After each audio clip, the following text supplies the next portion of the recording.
അപ്പം അങ്ങനെ ഭീമസേനൻ ജരാസന്ധനെ അങ്ങോട്ട് ചീന്തി.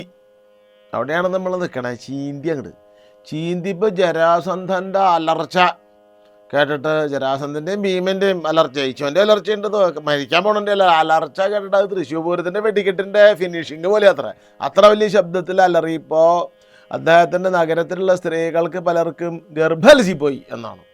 ഈ ജരാസന്ധൻ്റെയും ഭീമൻ്റെയും പരാക്രമത്തെ നൊലോളി ശബ്ദം കേട്ടിട്ട് അത്ര വലിയ യുദ്ധമാണ് നടന്നത്. അങ്ങനെ അത് കഴിഞ്ഞു. അപ്പോൾ ജരാസന്ധനെ പരാജയപ്പെടുത്തി. ഇനി വേണമെങ്കിൽ യുധിഷ്ഠിരന് എന്താവാം, രാജസൂയം നടത്താം.